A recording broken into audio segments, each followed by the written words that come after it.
आता अव्यय प्रकरणमध्ये तुम्हाला अव्यय म्हणजे काय त्याचं डेफिनेशन आधी तुम्हाला माहिती असली पाहिजे. अव्यय ज्याचा व्यय होत नाही असा शब्द म्हणजे अव्यय. अव्यय त्याच्या नावातच दिलेले की ज्याचा व्यय होत नाही असा शब्द.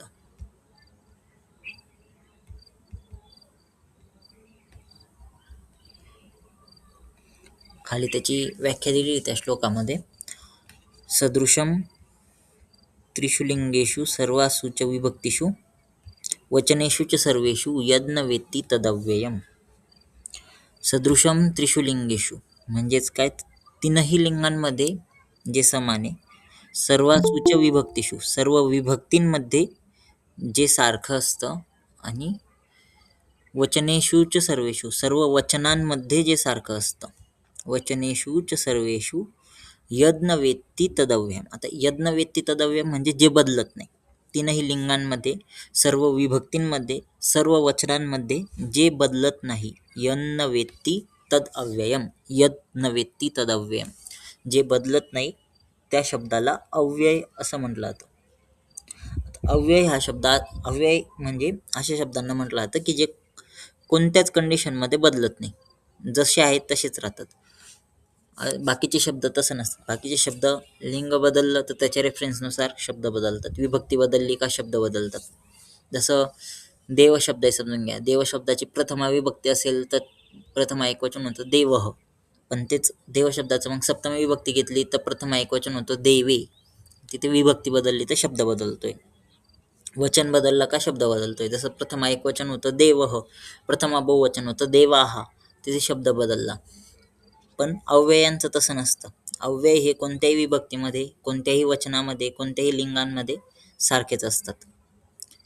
आता इथे अव्यय दिलेले, त्याचा काही अर्थ दिलेले आणि वाक्यामध्ये ते अव्यय कशा प्रकारे येत आहेत ते समजण्यासाठी तुम्हाला ह्या चार्टमध्ये वाक्य दिलेले आहेत अव्ययांचे.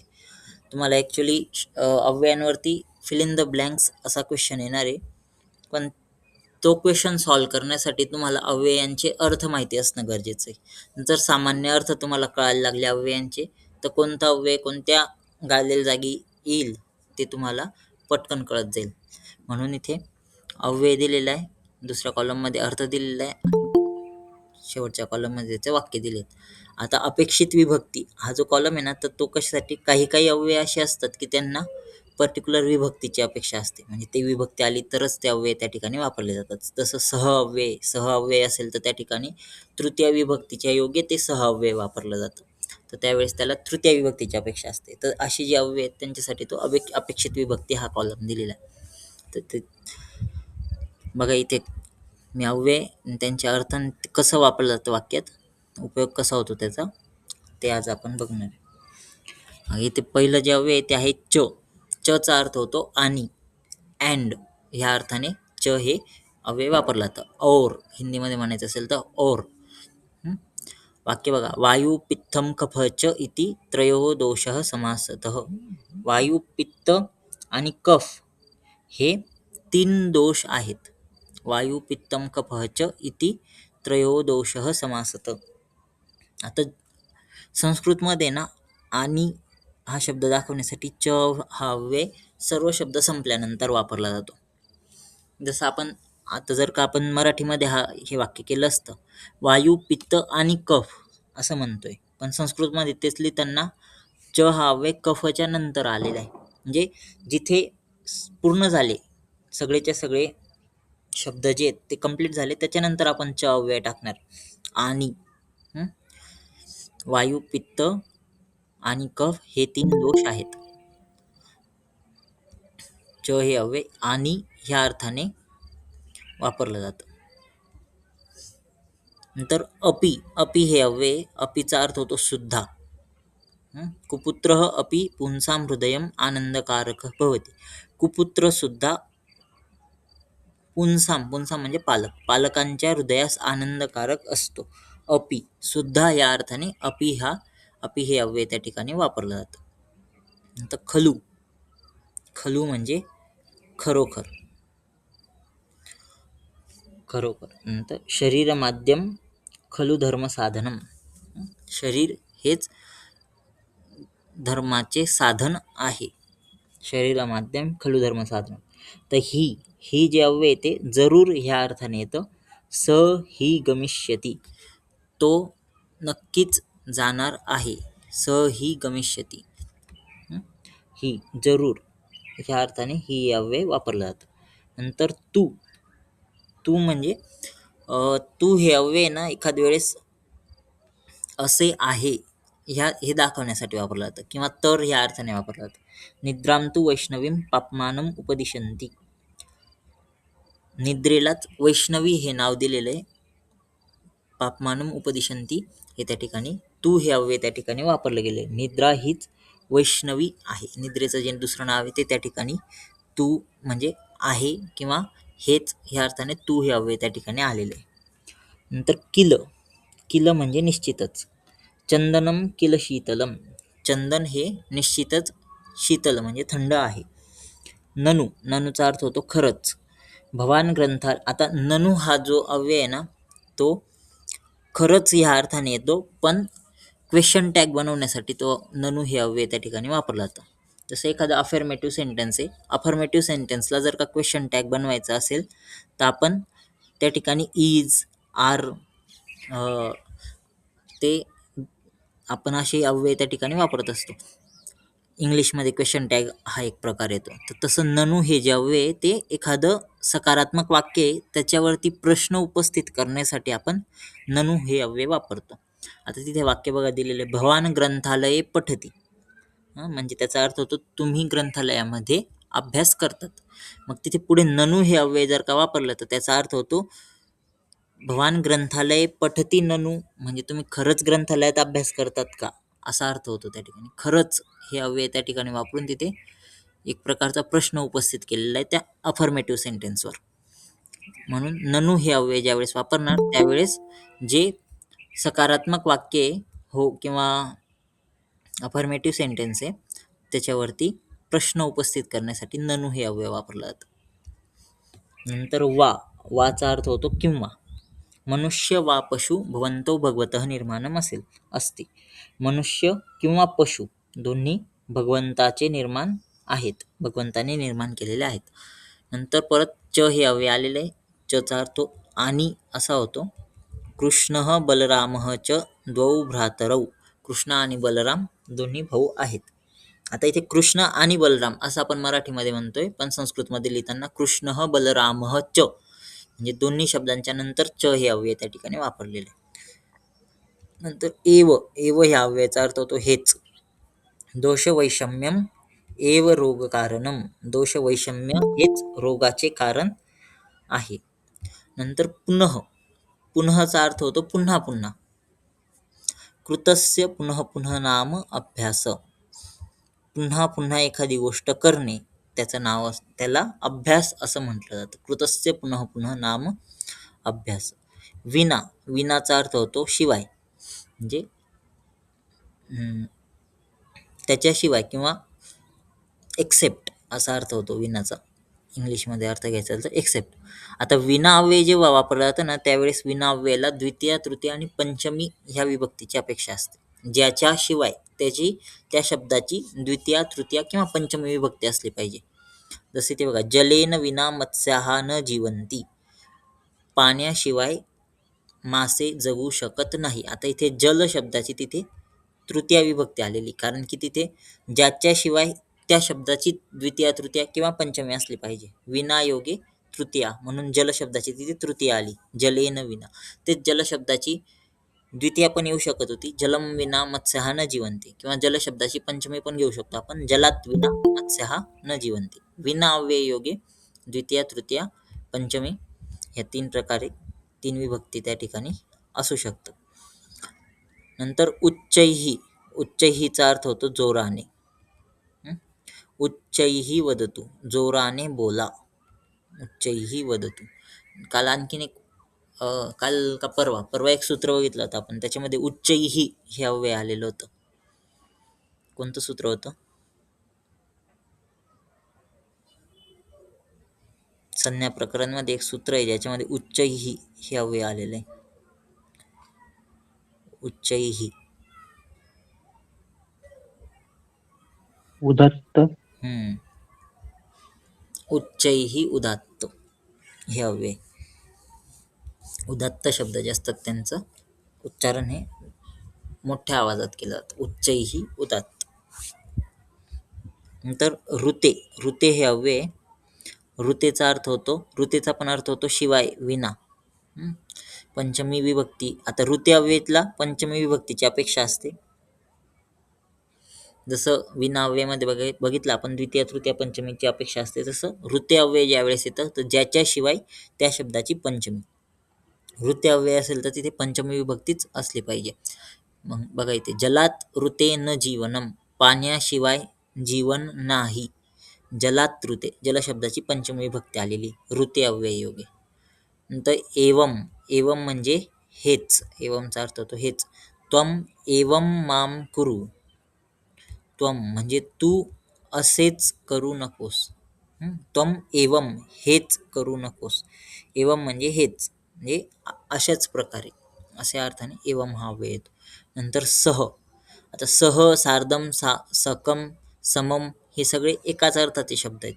सोबत ह्या अर्थाने ते शब्द येतात. सह, साकम, सार्धम, समम हे सगळे. तर त्यांच्या योगे तृतीया विभक्ती येत असते. तृतीया, ज्याच्या सोबत त्याची तृतीया. म्हणून इथे राम शब्दाची तृतीया आली बघा. रामेन सह सीता वनम गच्छती. सह अव्यय आलं, सहचा अर्थ होतो सोबत. तर रामासोबत सीता वनामध्ये गेली. तर राम शब्दाची तिथे तृतीया विभक्ती आली. सह अव्यय योगे तृतीया. सह हे अव्यय त्या ठिकाणी आलं म्हणून राम शब्दाची तृतीया विभक्ती आली. सहचा अर्थ होतो सोबत. रामेन सह सीता वनम गच्छती. सार्धम. सार्धमचा पण अर्थ होतो सोबत. त्याच्या योगे पण तृतीया विभक्ती येते. पुत्रेन सार्धम पिता आगच्छत. पुत्रासोबत पिता आले, मुलासोबत पिता आले. सार्धम. मग इथे ज्याच्यासोबत त्याची तृतीया म्हणून पुत्र शब्दाची तृतीया विभक्ती आली. पुत्रेन सार्धम. तर युगपत. युगपतचा अर्थ होतो एकाच वेळेस, एक सोबत. तर युगपतच्या योगे पण तृतीया विभक्ती येते. सुख दुःखे युगपत आपतिते. सुख दुःख एकाच वेळेस आलेत. सुख दुःखे युगपत आपतिते. नंतर यथा तथा, जसे तसे. यथाचा अर्थ होतो जसे, तथाचा अर्थ होतो तसे. यथा राजा तथा प्रजा. जसा राजा तशी प्रजा. तर यावत तावत. यावत तावत. यावत तावत चा अर्थ होतो, यावत म्हणजे जोपर्यंत आणि तावत म्हणजे तोपर्यंत. तिथे बघा वाक्य दिलेले, यावत जीवेत सुखम जीवेत. यावत जीवेत सुखम जीवेत. यावत जीवेत तावत सुखम जीवेत. म्हणजे जोपर्यंत जगायचं असेल तोपर्यंत सुखाने जगावे. यावत जीवेत सुखम तावत सुखम जीवेत. कोणाचं वाक्य बरं हे? यावत जीवेत सुखम जीवेत ऋणम कृत्वा घृतम पिबेत. हे कोणाचं वाक्य आहे?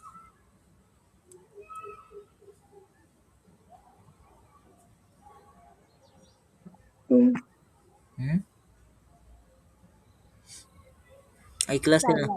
चारवाकचं वाक्य आहे. चारवाक दर्शन मध्ये हे वाक्य येतं. यावत जीवेत सुखम जीवेत. जोपर्यंत जगायचं असेल तोपर्यंत सुखाने जगावे.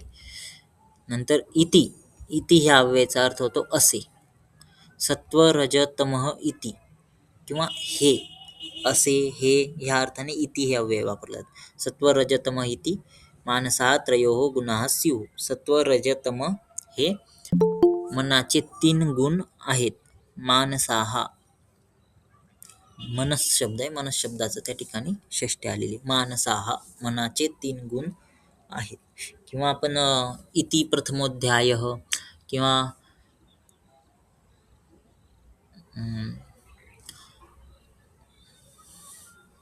कोणताही एखादा अध्याय संपत असेल किंवा एखादा धडा संपत असेल ना, त्याच्यामध्ये इति हा शब्द शेवटी वापरला जातो, की असे म्हटलेले आहे, या अर्थाने इति हे अव्यय त्या ठिकाणी येतं. तर यदा तदा. यदा म्हणजे जेव्हा, तदा म्हणजे तेव्हा. यदा तदा. यदा दोषाः कुप्यन्ति तदा व्याधिः जायते. जेव्हा दोष कुपित होतात तेव्हा व्याधी निर्माण होतो. यदा दोषाः कुप्यन्ति तदा व्याधिः जायते. तर यदि तर्हि, जर तर, यदि अत्यंबुपानं करोति तर्हि अन्नं जीर्णं न भवति. जर अत्यंबुपान म्हणजे खूप जास्त प्रमाणात पाणी पिणार तर अन्न जीर्ण नाही होणार, म्हणजे अन्न पचणार नाही. नंतर साकमचा पण अर्थ होतो सोबत. तृतीया विभक्तीची अपेक्षा असते साकमला. रामेन साकम लक्ष्मणः वनं गतवान. रामासोबत लक्ष्मण वनामध्ये गेला. तर न म्हणजे नाही. नहि ज्ञानेन सदृशं पवित्रम इह विद्यते. म्हणजे ज्ञानासारखे पवित्र ह्या जगामध्ये काहीच नाही. नंतर कुत्र, आता हे सगळे प्रश्नार्थक आहे. कुत्र, कति, कुतः, किमर्थम हे सगळे प्रश्नार्थक अव्यय आहेत. कुत्र म्हणजे कुठे. भवतः गृहं कुत्रः अस्ति. भवतः गृहं कुत्र अस्ति.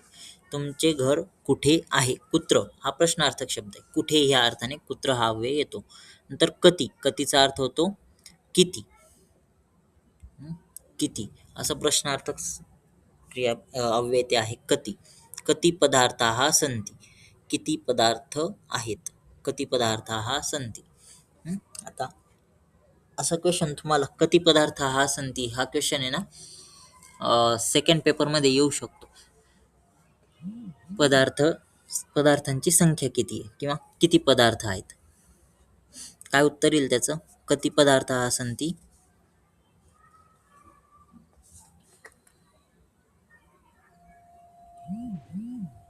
षट पदार्थ. षट पदार्थ. पदार्थ विज्ञान मध्ये येतं ना षट पदार्थ, ते त्याचं उत्तर. कति पदार्थाः सन्ति. षट पदार्थाः सन्ति. नंतर कुतः, कुतः म्हणजे कुठून. कुठून. कुतः आयातः भवान. तुम्ही कुठून आले आहात. कुतः म्हणजे कुठून. तर किमर्थम, किमर्थमचा अर्थ होतो कशासाठी. किमर्थम कुप्यति भवान किंवा किमर्थम कुप्यति भोः. कशासाठी चिडलेले आहात. तुम्ही कशासाठी चिडले आहात. नंतर कियत, कियतचा अर्थ होतो कितीपर्यंत किंवा किती. किती ह्या अर्थाने कियत हा शब्द येतो. कियत रूप्यकानी सन्ति. किती पैसे आहेत किंवा कियत मूल्यम सन्ति. कितीपर्यंत त्याचं मूल्य आहे असा अर्थ त्या ठिकाणी कियतचा होतो. तर इह हा अव्यय ना दोन अर्थाने येतो. एक म्हणजे इष्ट आणि एक म्हणजे इथे. तर इथे इष्ट ह्या अर्थाने इह चत्वारी दानाने सन्ति. इष्ट म्हणजे चांगले. चांगले ह्या अर्थाने इष्ट हा शब्द असतो. इह हा शब्द चांगल्या ह्या अर्थाने येतो. इह चत्वारी दानाने सन्ति. इष्ट म्हणजे चांगले असे 4 दान आहेत. नंतर अत्र, अत्रचा अर्थ होतो येथे. अत्र आगच्छतु भोः. तुम्ही इकडे या. नंतर तत्र, तत्रचा अर्थ होतो तिथे. यत्र धूमः तत्र अग्नी. जिथे जिथे धूम तिथे तिथे अग्नी. यत्रचा अर्थ होतो जिथे आणि तत्रचा अर्थ होतो तिथे. यत्र धूमः तत्र अग्नी. जिथे जिथे धूर तिथे तिथे अग्नी. नंतर सर्वत्र, सर्वत्र म्हणजे सगळीकडे. ईश्वरः सर्वत्र अस्ति. ईश्वर सगळीकडे आहे. तर अन्यत्र, अन्यत्र म्हणजे दुसरीकडे. राजा अन्यत्र गच्छति. राजा दुसरीकडे जातो.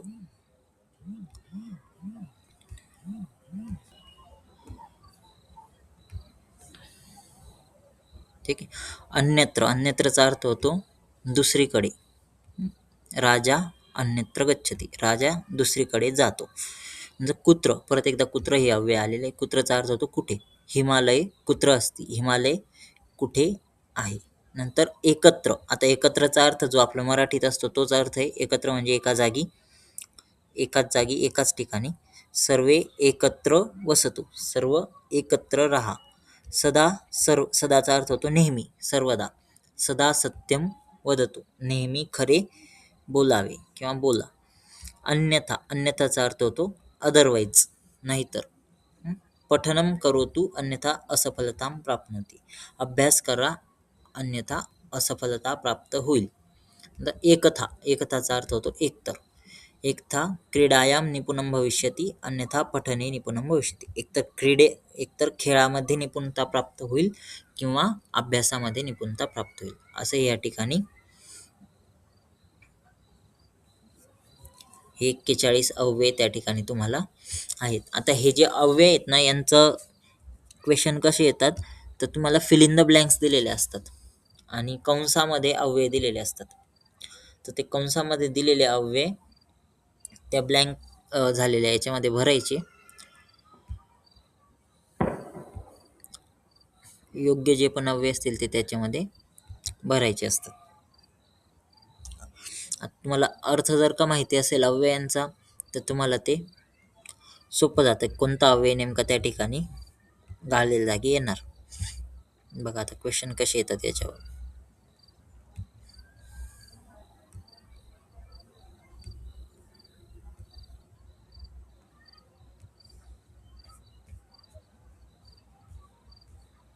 हे बघा, हा जो तिसरा क्वेश्चन आहे ना, अधोदत्तैः अव्ययपदैः रिक्तस्थानं पूरयत. याच्यामध्ये बघा, ह्यः, सर्वत्र, यावत् तावत्, विना आणि यदि तर्हि हे अव्यय कंसामध्ये दिलेले आहेत आणि ते त्या ठिकाणी वापरायचे. आता आणखीन एक सांगायचं राहिलं तुम्हाला, जे कालगणना असते ना, कालगणनामध्ये ह्यः म्हणजे आज, ह्यः म्हणजे काल, अद्य म्हणजे आज आणि श्वः म्हणजे येणारा दिवस, उद्या, असं त्या ठिकाणी कालगणना केली जाते. ह्यः म्हणजे काल आणि गेलेला दिवस पास्ट डे, नंतर अद्य म्हणजे आज म्हणजे प्रेझेंट डे आणि श्वः म्हणजे उद्या म्हणजे अपकमिंग डे. तर असं त्या ठिकाणी वापरलं जातं. आणि पुढे मग त्याला जर का आणखीन परवाचा दिवस म्हणायचा असेल तर परश्वः, तेरवाचा दिवस म्हणायचा असेल प्रपरश्वः, आणि तसंच मागचे जर का दिवस सांगायचे असतील म्हणजे गेलेला परवा किंवा आधीच गेलेला दिवस, तेरवाचा दिवस असं सांगायचं असेल तर प्रपरह्य, परह्य असं त्या ठिकाणी वापरलं जातं. बघा आता ह्या ठिकाणी ब्लँक हे दिलेले आहेत, गाळलेल्या जागा दिलेल्या आहेत, तिथे योग्य ते अव्यय भरायचे. पहिलं, डॅश डॅश ज्वरः न अपगच्छति डॅश डॅश स्नानं न कुरु. यावत् तावत्. यावत ज्वरः न अपगच्छति तावत स्नानं न कुरु. जोपर्यंत ज्वर जात नाही तोपर्यंत आंघोळ करू नये. नंतर दुसरं बघा, जलेन डॅश डॅश मीनाः न जीवन्ति. विना. विना. का बरं आलं विना अव्यय? जलाशिवाय विना म्हणजे शिवाय. मीना म्हणजे मासे, मासे असा अर्थ होतो. मीना म्हणजे मासे. पण तिथे विना अव्यय वापरण्याचं आणखीन एक कारण आहे. शिवाय पण होता ना सर. शिवाय हा अर्थ आहेच विना अव्ययाचा, तृतीया विभक्ती. तृतीया विभक्ती. तृतीया विभक्तीवरून लक्षात येतं की तिथे विना अव्यय येईल. तिसरं बघा, ईश्वरः डॅश डॅश अस्ति. कोणता अव्यय? सर्वत्र. सर्वत्र. सर्वत्र. चौथा बघा, अद्य सोमवासरः डॅश डॅश रविवासरः.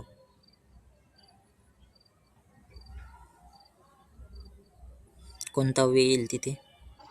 ह्य. ह्यः. तेच जर का रविवारच्या जागी, रविवासरच्या जागी मंगलवासरः असं दिलं असतं तर कोणतं अव्यय आलं असतं? पर. नाही, आता इथे दिलेलं नाही ते वरच्या, तुम्हाला 3 हे सांगितले ना. हां, श्वः. श्वः म्हणजे प्रेझेंट, अपकमिंग डे, उद्याचा दिवस, श्वः. अद्य म्हणजे आजचा दिवस. ते कालगणना लक्षात ठेवायची. ह्यः म्हणजे कालचा, गेलेला दिवस, अद्य म्हणजे आजचा दिवस आणि श्वः म्हणजे येणारा अपकमिंग डे.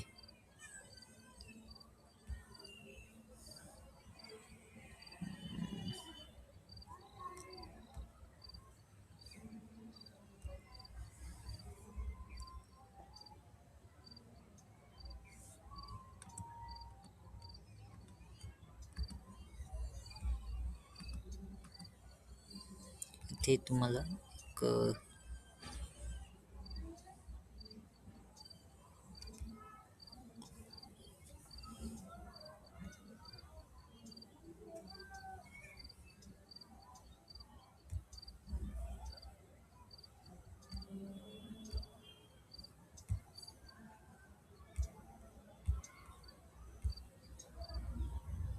बघा हे दिसतंय का, दिनस्य परिचय.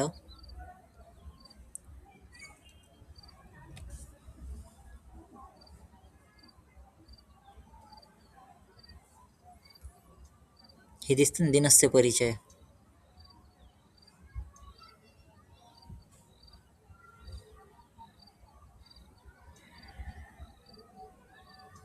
स्क्रीन दिसते का सगळ्यांना? हम्म? हो सर. हम्म. आता इथे अद्य दिलेले आहे. अद्य म्हणजे आज, श्वः म्हणजे उद्या आणि ह्यः म्हणजे काल. आता इथे वार दिलेले आहेत बघा, अद्य मंगलवासरः. तर ह्यः कोणता वार येईल? आज मंगळवार आहे, तर काल कोणता वार असेल? सोमवार. उद्या कोणता वार असेल? बुधवार. जर आपल्याला आजच्या प्रेझेंट डेचं करायचं, आज कोणता वार आहे ॲक्च्युली? 4 तारीख आहे ना, बुधवार आहे आज. ते PPT मध्ये जाऊ द्या, आपला आजच्या दिवसाचं बोला. आज आपला कोणता वार आहे? आज 4 फेब्रुवारी. कोणता वार आहे आज? बुधवार आहे. म्हणजे आजच्या दिवसाला आपण काय म्हणणार? अद्य. अद्य. आजचा दिवस म्हणजे अद्य. उद्याच्या दिवसाला काय म्हणणार? श्वः. श्वः. काल जो गेलेला दिवस आहे त्याला काय म्हणणार? ह्यः. तर हे लक्षात ठेव. अद्य, श्वः म्हणजे उद्याचा दिवस आणि कालचा गेलेला दिवस म्हणजे ह्यः. मग त्यालाच पुढे येणारा परवा म्हणजे परश्वः. येणारा तेरवा म्हणजे प्रपरश्वः. तसंच मागे जे पास्ट गेलेले दिवस आहे त्याच्यासाठी पण तसंच परह्य आणि प्रपरह्य असतं. ठीक आहे, ही अशी कालगणना असते. त्याचे 3 शब्द महत्वाचे, अद्य, ह्यः आणि श्वः. ह्यः म्हणजे कालचा दिवस गेलेला, श्वः म्हणजे येणारा दिवस, अपकमिंग डे, आणि अद्य म्हणजे आजचा दिवस. ठीक आहे. 5वं बघा, डॅश डॅश अत्यंबुपानम करोति डॅश डॅश अन्नम जीर्णम न भवति. काय येईल?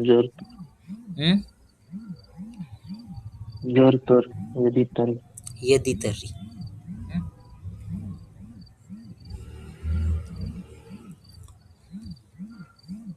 वाक्य बघा काय दिलेले आहेत.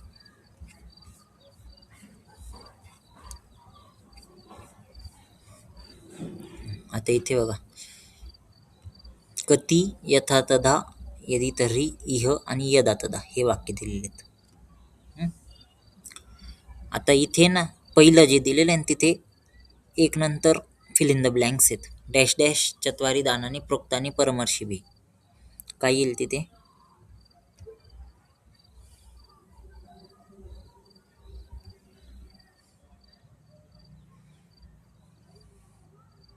कोणता अव्यय येईल कंसामधलं?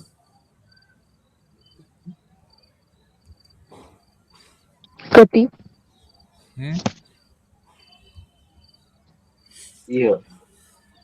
कधी राहिलं असतं तर क्वेश्चन मार्क पाहिजे होतं ना. कधी हे प्रश्नार्थक अव्यय.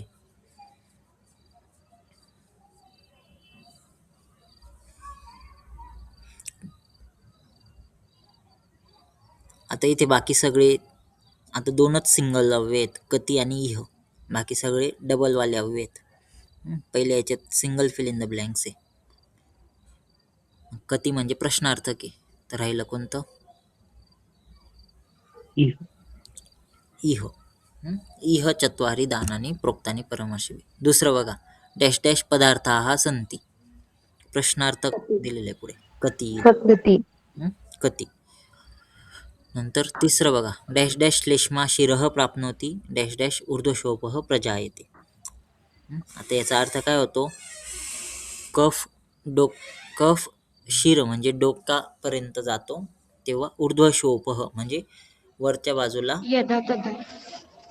यदा श्लेष्माः शिरः प्राप्नोति तदा ऊर्ध्वशोपः प्रजायते. जेव्हा श्लेष्मा म्हणजे कफ डोक्यामध्ये जातो त्यावेळेस ऊर्ध्वशोप म्हणजे वरच्या बाजूला सूज निर्माण होते. चौथं बघा, डॅश डॅश बुभुक्षा अस्ति डॅश डॅश भोजनम करोतु. यदि तरी, यदि बुभुक्षा अस्ति तर्हि भोजनम करोतु. पाचवं बघा, डॅश डॅश राजा.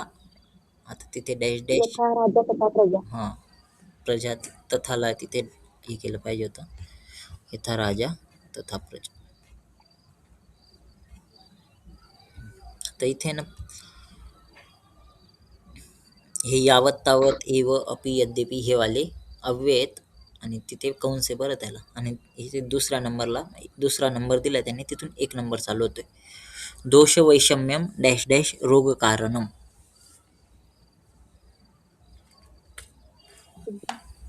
काय येईल? एव येईल. बरोबर. दोष वैषम्यम हेच रोगाचे कारण आहे. नंतर बघा, डॅश डॅश आतपः अस्ति डॅश डॅश धर्मः नास्ति.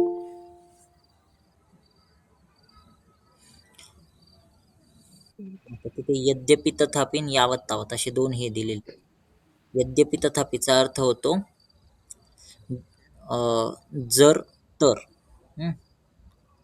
जरी सुद्धा तरी सुद्धा. आणि यावत तावत म्हणजे जोपर्यंत तोपर्यंत. यद्यपि तद्यपि. यद्यपि आतपः अस्ति तथापि धर्मः नास्ति. जर आतप म्हणजे त्या ठिकाणी वाईट काळ असा त्या ठिकाणी अर्थ असू शकतो. यद्यपि आतपः अस्ति तोपर्यंत धर्म नाही. जेवपर्यंत वाईट काळ आहे तोपर्यंत धर्म नाही. नंतर चौथं बघा, वयम दिनचर्यां पालयामः ऋतुचर्यां डॅश डॅश डॅश. काय येईल तिथे? अपि.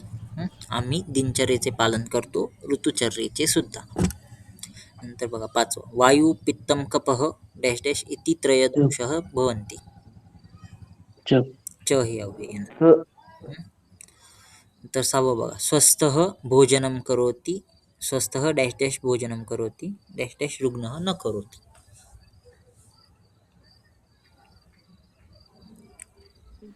काय येईल?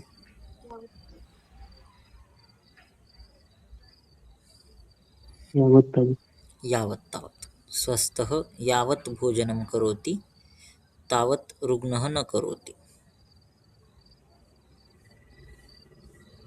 ठीक आहे. नंतर इथे बघा हे अव्यय कदा एवं यदा तदा यथा तथा आणि इह. हे परत एकदा आलेलं आहे. पहिलं डॅश डॅश चत्वारी दानानि प्रोक्तानि परमर्षिभिः. इह चत्वारी दानानि प्रोक्तानि परमर्षिभिः. नंतर दुसरं बघा, सूर्योदयः डॅश डॅश भवति. भवति नंतर प्रश्नार्थक सर्वनाम. प्रश्नार्थकी भवति नंतर प्रश्नचिन्ह.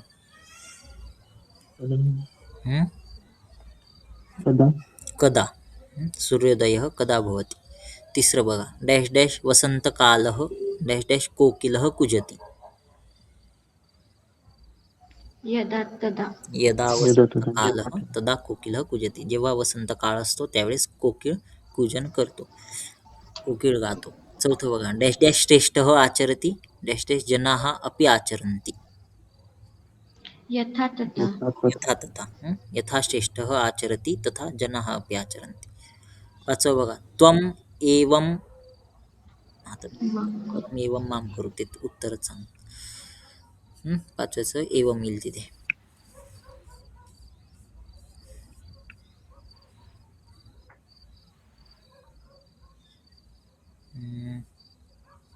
हे बघा, हे अधोदत्तैः अव्ययपदी रिक्तस्थानं पूरयत. आता इथे उच्च ही इति यदा तदा अथ आणि यथा तथा हे दिलेले. पहिलं बघा, डॅश डॅश नरः बृंहितः डॅश डॅश बलं पुष्टिश्च अजायत.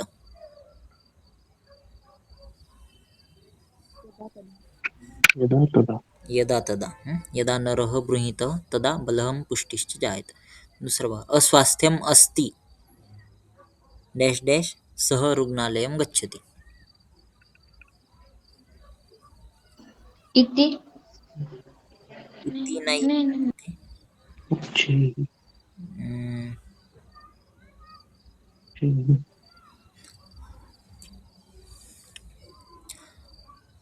अस्वास्थ्यम अतः अतः येईल तिथे अतः. अस्वास्थ्य म्हणजे बरे नाही, अतः म्हणजे म्हणून. अतःचा अर्थ होतो म्हणून. म्हणून तो रुग्णालयात वाक्याचा अर्थ काय आहे? हा वाक्याचा अर्थ काय पूर्ण? म्हणजे अस्वास्थ्य म्हणजे बरं नाही म्हणून तो रुग्णालयामध्ये गेला. अतः म्हणजे. तिसरं बघा, उत्तिष्ठत जाग्रत डॅश डॅश स्वामी विवेकानंद उक्तवान इति इति. उत्तिष्ठत जाग्रत उठा, जागे व्हा, असं स्वामी विवेकानंद म्हणाले. चौथं बघा, सिंह डॅश डॅश गर्ज उच्चैः उच्चही सिंह उच्चैः गच्छति जोराने गर्जना करतो. पाचवा बघा, डॅश डॅश भवान प्रयत्न यथा करोति तथा यथा यथा भवान प्रयत्न करोति तथा फलम प्राप्नोति. नंतर बघा, हे विंटर 2023चा पेपर आहे. याच्यामध्ये बघा असे आलेले होते, ऋते च यत्र तत्र इति आणि अलम. पहिलं बघा, डॅश डॅश धूमः डॅश यत्र तत्र यत्र धूमः तत्र अग्नी. दुसरं बघा, स्वस्थः डॅश डॅश अभिधीयते इति इति. तिसरं, हरिदैत्याय. आता इथे ना कोणता अव्यय येईल? दैत्याय अलम अलम. अलम आता अलम हे जे अव्यय असतं ना, अलम अव्यय इनफ आणि कॅपेबल टू ह्या दोन अर्थाने येतं. इनफ म्हणजे बस झालं ह्या अर्थाने जेव्हा अलम अव्यय असतं त्यावेळेस तृतीया विभक्तीचे योग्य ते अव्यय येतं. अलम विवादेन, अलम रोदनेन, बस झालं रडणं किंवा बस झालं विवाद करणं ह्या अर्थाने ज्यावेळेस आपण वापरणार अलम विवादेन, अलम रोदनेन, तेव्हा तृतीया विभक्तीच्या योगी इनफ ह्या अर्थाने अलम अव्यय येईल. आणि चतुर्थी विभक्तीच्या योगी ज्यावेळेस अलम अव्यय येतं त्यावेळेस कॅपेबल टू ह्या अर्थाने येतं. हरी दैत्याय अलम म्हणजे हरी दैत्यांना हरवण्यासाठी कॅपेबल आहे. कॅपेबल म्हणजे पुरून उरणारा किंवा समर्थ असणे. समर्थ असणे ह्या अर्थाने अलम अव्यय येतं त्यावेळेस चतुर्थी विभक्तीच्या योगी येतं. हरी दैत्याय अलम, हरी दैत्यांना हरवण्यास समर्थ आहे किंवा हरी दैत्यांना पुरून उरणारा आहे. तर दोन अर्थाने येतं. एक इनफ ह्या अर्थाने ज्यावेळेस येईल बस झालं ह्या अर्थाने जर अलम अव्यय असेल तर तृतीय विभक्ती राहते. आणि जर का कॅपेबल टू किंवा समर्थ असणे ह्या अर्थाने अलम अव्यय असेल तर त्यावेळेस चतुर्थी विभक्तीच्या योगी राहील. इथे चतुर्थी विभक्ती दैत्याय म्हणून हरी दैत्यांना पुरून उरणार आहे ह्या अर्थाने अलम आलेले आहे. चौथं बघा, रामः लक्ष्मणः डॅश डॅश वनं गतवन्तौ च च. वृत्तै पाचवं बघा, सागरात डॅश डॅश को वडवानलं बिभर्ति. ते हम्म?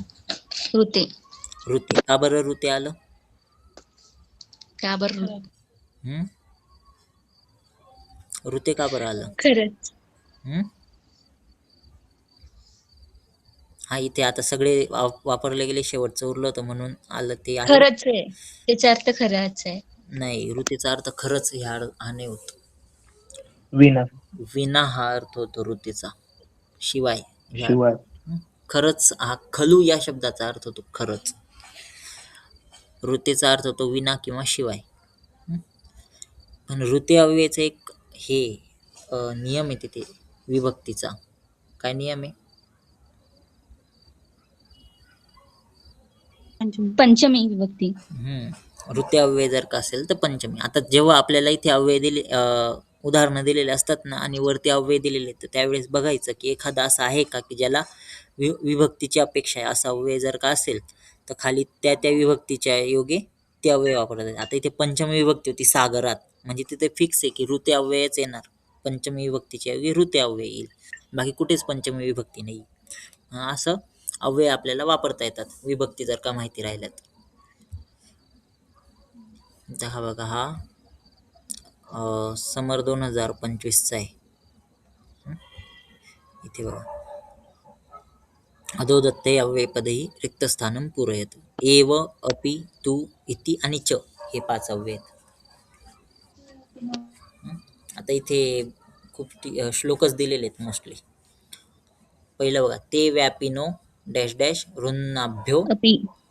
अपि. अपि. ते व्यापिनोपि ऋन्नाभ्यो अधोमध्ये ऊर्ध्व संशया. चुकले, तिथे प्रिंटिंग मिस्टेक झाली. अधोमध्ये ऊर्ध्व संशया असे. दुसरं बघा, धारेत डॅश डॅश सदा वेगान हितैषी प्रत्य इहच. तो. तो. तू धारेत तू सदा वेगान हितैषी प्रत्यचेहच. तिसरं, सत्वं रजस्तम डॅश डॅश मनसा स्युत्रयो गुणाः. हम्म?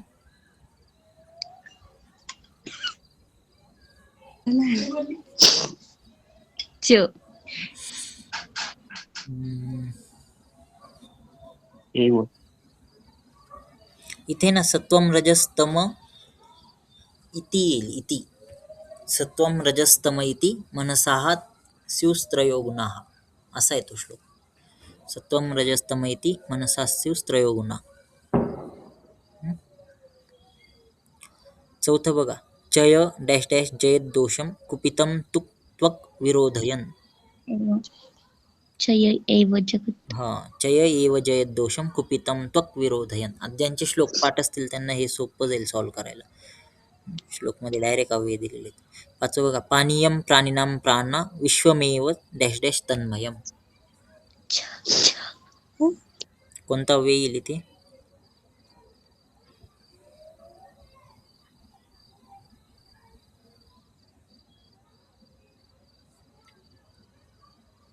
हा श्लोक माहिती का? पानीयम प्राणिनां प्राण च येते ते च. पानीयम प्राणिनां प्राणा विश्वमेव च तन्मयम. ते त्या पेपरमध्ये सगळेचे सगळे श्लोकच आलेले होते. हा विंटर 2024चा आहे. थोडासा ब्लर आहे. मग अलम यथा तथा च इति आणि ऋते हे अव्यय आहेत तिथे. पहिलं बघा, डॅश डॅश सिंहो मृगेंद्राणां डॅश डॅश आत्रेय अस्ति वैद्यके. यथा तथा. यथा तथा. यथा सिंहो मृगेंद्राणां तथा त्रयोस्ति वैद्यके. तो श्लोक आहे तसा. तथा त्रयोस्ति वैद्यके. ज्याप्रमाणे मृगेंद्रांमध्ये सिंह आहे त्याप्रमाणे वैद्यकांमध्ये आत्रेय आहे.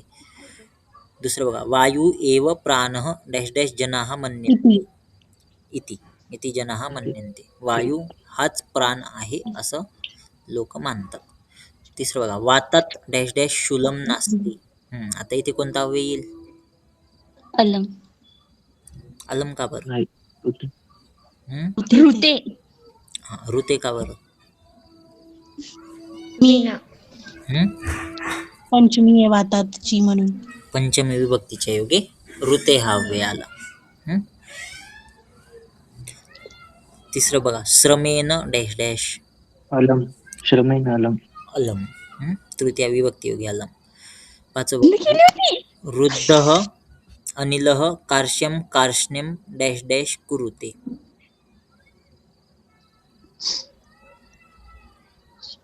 कोणता अव्यय येईल? कोणता अव्यय येईल?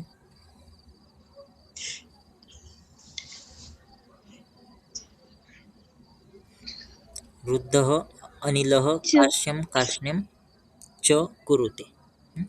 च हे अव्यय येईल तिथे. वृद्धः अनिलहचा अर्थ होतो वाढलेला वात, कुपित वात. तो जो वाढलेला वात आहे तो काय कॉज करतो? कार्श्यम आणि कार्ष्ण्यम. कार्श्यम म्हणजे कृशता आणि कार्ष्ण्यम म्हणजे काळेपणा. ते कॉज करतो. वृद्धवात कार्श्य आणि कार्ष्ण्य निर्माण करतो. म्हणून तिथे च आलं. कार्श्यम च कार्ष्ण्यम च असं येते. ठीक आहे. हे अशा प्रकारचे क्वेश्चन तुम्हाला विचारले जातात अव्ययसाठी. कळालं हे अव्यय? हो. वरती तुम्हाला हे दिलेले राहतील, ब्रॅकेटमध्ये अव्यय दिलेले राहतील आणि खाली फिल इन द ब्लँक्स दिलेले राहतील. योग्य ते अव्यय त्या त्या ठिकाणी भरायचं. त्याच्यासाठी तुम्हाला अव्ययांचे अर्थ माहिती असणं गरजेचं आहे आणि दुसरं कोणत्या ठिकाणी विभक्तींची अपेक्षा असते ते पण माहिती असणं गरजेचं आहे. जर का योग्य अव्यय भरलेले राहिले तर तुमचे तिथे 5 मार्क फिक्स असतात. ठीक आहे. मी तुम्हाला अव्ययाची PDF पाठवतो, त्याच्यामधून अव्ययाचे अर्थ कोणते कोणते ते बघा. आणि जर जमलं तर हे जे एक्झामचे पेपर आहेत मी ॲपला अपलोड केलेले आहेत सगळे, तर ते पेपरमधून असं याच्यावरती लिहून काढा वहीवरती. हे जे वाक्य आहेत 5-5 वाक्य प्रत्येक पेपरमधले, म्हणजे तुम्हाला कोणतं अव्यय कोणत्या ठिकाणी वापरलं जाते हे एक माहिती पडून जातं किंवा मग एक आयडिया येऊन जाते की कशा प्रकारे अव्यय वापरायचे. खूप वेळा काय होतं ना की हे जे वाक्य आहेत हे ॲज इट इज वापरले जातात नेक्स्ट याच्यामध्ये पण, एक्झाममध्ये पण. आणि खूप वेळा वाक्य हे आपले अष्टांग हृदयमधून किंवा मग सुभाषित साहित्यामधून उचललेले असतात. आणि श्लोक पाठ राहिले तर ते त्या ठिकाणी सोपं जातं अव्यय ओळखायला. ठीक आहे. आता उद्या शब्द कोणता पाठ करून येणार? कवी शब्द झाला, इकारांत पुल्लिंगी कवी शब्द झाला. आता ह्रस्व इकारांत स्त्रीलिंगी मती शब्द पाठ करून यायचा. मती कोण बोलून दाखवणार? मती शब्द.